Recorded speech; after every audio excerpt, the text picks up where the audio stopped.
everybody, Kaylin here at Full Purpose and Heart, coming at you today with a video of my favorite and failed homeschool products or classroom products. These are things that I have in my classroom that I love and I love to use, and it's just been really great. And I have a couple of things that I purchased in hopes that they would be amazing, and then they weren't. So let's go ahead and get started.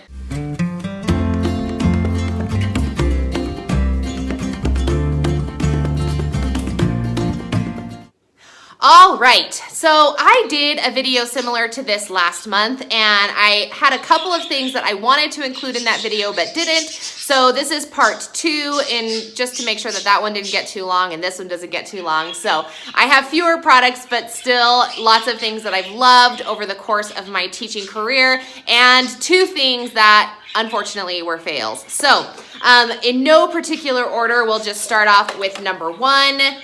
The laminator. I have the Scotch laminator. I got it off of Amazon. All of the products that I'm going to say to you or whatever show you today, I'll put in the description box below with a convenient link for you if you want to look further into it, okay? So this is the Scotch laminator. I really love it. I also buy the laminator sheets. They're not Scotch laminator sheets. It's another brand, but I laminate a ton of stuff in my classroom. I'm always looking for fun things to laminate. So it's super duper convenient and a really good investment. So if you're new to homeschooling or new to a classroom scene, I would highly encourage you getting your own laminator because there's lots of things that you can laminate. It just increases the durability.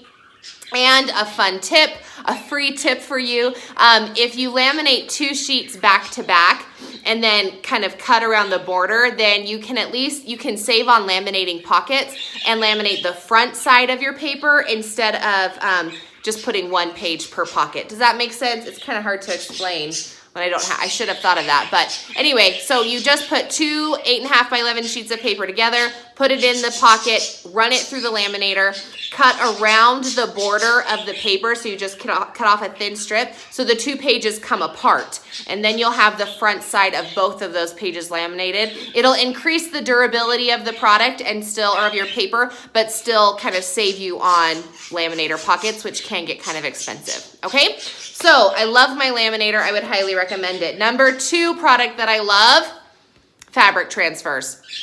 You're like, are you making t-shirts? No, but I love these fabric transfers because I use them to make flannel board stories. So I put together a bunch of pictures on my computer. I'll just get them from the internet or whatever, and then to go with whatever story I'm trying to tell. So you can do Bible stories, you can do Aesop fables, you can do Greek myths, whatever subject it is that you're talking about. I'm trying to get these all organized so I can show you. Anyway, so this was the little red hen. Then you copy it onto your transfer paper, iron it onto some felt. This is just like a 25-cent piece of felt, or 14 cents if you can get it for a deal or something. So I just iron the whole sheet onto that, and then on my handy dandy flannel board, they just stick so cute. And these are so fun because then your kids can tell the story and all of the characters can be there, and it really kind of like brings the story to life. You can do these for everything. Did I mention Bible stories? I think I might have, but anyway, it's just been a really fun thing. I would highly recommend it. Now, for my flannel board, I made this as well. This is just a thing from Walmart. It's even coming apart here, so it's like half corkboard, half whiteboard. You can do an all corkboard or whatever you can find that's relatively inexpensive. That's the size that you want. And then you just get a giant piece of, this is like flannel. Mine was iron-on flannel, but you can find your own adhesive and like hot glue it on or adhere it to the board. And then this is just duct tape around the edges to secure the edges better. So mine's really old. That's why it's really nappy, because we use it a ton. But it's a really fun way to bring stories to life for little kiddos, especially preschool-aged kiddos, all the way up to like 8-year-olds probably, because I use it for my Sunday school class and they were 8. So anyway, that's been a huge win, a really good investment. Now those transfer sheets are kind of expensive. You get like 10 sheets, I think. Maybe it's 6 sheets per packet. So, it is a bit of an investment if you're doing a ton of stories, but I really like it because especially like, gosh, if you're doing 5 in a row, I didn't even think about that till just right now. This next coming year, we're doing 5 in a row with my preschooler. So you can really tell the story 5 times, you know, read it to them or have them tell it with those books. And then I just keep my pieces in like a plastic bag like this. If you want to like write on it, I probably should have done that on here so it can like let you know what those things are, and then just keep them with, you know, your stories or that sort of thing, okay? So fabric transfers, let me show you this product one more time. Again, check the description box below. I buy the Avery brand, but there's lots of different brands. And another quick tip is that there's 2 different kinds. I always get the one that goes to a light transfer, but if you're gonna be transferring onto like black felt or something like that, if you want to put it onto a dark fabric for whatever reason, then you're going to make sure to get a product that is for a dark transfer. Otherwise, your colors won't show up and it'll just be like a hot mess, okay? Oh, and another tip for those. When you make it on your computer, you need to reverse the picture. So get your whole page organized and all your pictures that you want, and then reverse it so that, or like flip it horizontally so that when it prints out and then you iron it on, then it's the correct direction, especially if there's words. Doesn't matter so much if there's just pictures, but if you have words, you're gonna need to flip it over, okay? All right, here's one fail. I only have 2 fails to show you.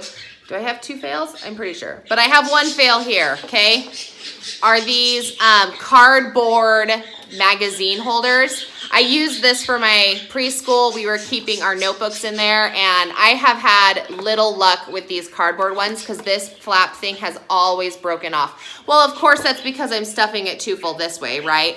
But, you know, I need to have something that's going to be able to take a little bit of stress and not break. So anyway, I really prefer plastic-made magazine holders just because these ones kind of get a lot of wear and tear, and it's been an unfortunate, you know, we've just kind of dealt with it for this year, but it is fine in the trash can now that the year is over, for sure. Okay, let's see. Here's another win. I love these. So these are magnets that you use for business cards. You can find them on Amazon or Walmart or something like that, and it's a business card magnet. It's in the office supply section or the home office section, and they're stickers. See this, how it's a sticker here? This part's really sticky. Now, what I do is I cut this up into whatever size that I want. Sometimes I usually do like strips this way, and then I'll adhere like it on a strip. And then sometimes I'll make it into squares. Now, I use these if I have like a lesson with a lot of points that I want to put up like on my whiteboard or on a chalkboard or something like that.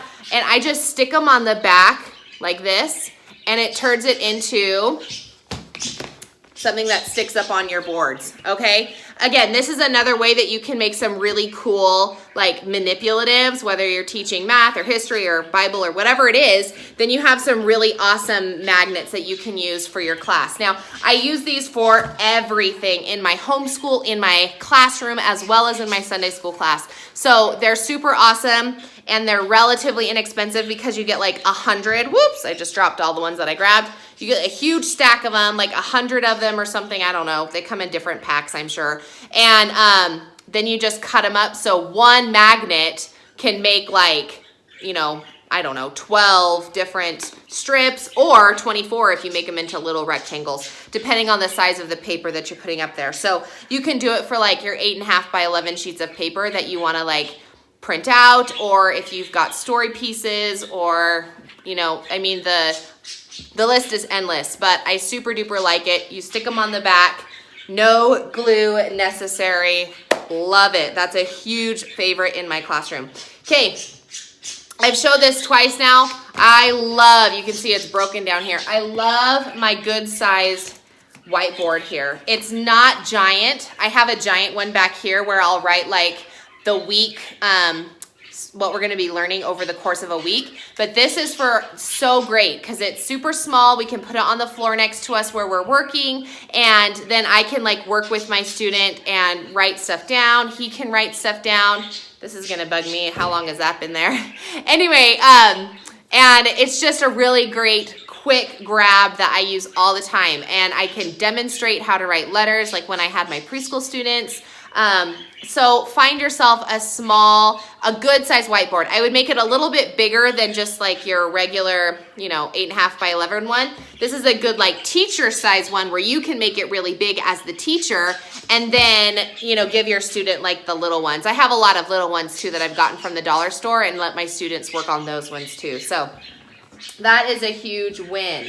I know I had another fail. Oh, here's my other fail. I didn't bring it over here to show you. It is my comb binder. So I love binding my stuff. I make a lot of products for my classroom, a lot of notebooks for my student, that sort of thing. And so I like to bind them all up. And I got tired of going to the office supply store and having them spiral bound, even though I loved that. So I decided to get my own comb binder, thinking that I would save myself in the long run. And I just don't like it as much for a couple of reasons. First of all, it's not as smooth. So when you like open your pages, they just don't slide open like they do with a coil bind.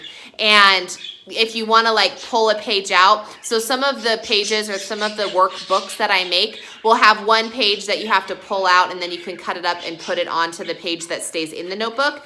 But I bind it all together so that nothing gets lost and it's all there on the school day that we use it. Well, you go to rip out any page and the whole coil bind falls apart and all the pages come out, and it just is not my favorite, and it's just not as clean, and they don't stack as cleanly, and it's just probably my like OCD behavior, my like office supply snobism, but is that a word? Snobism?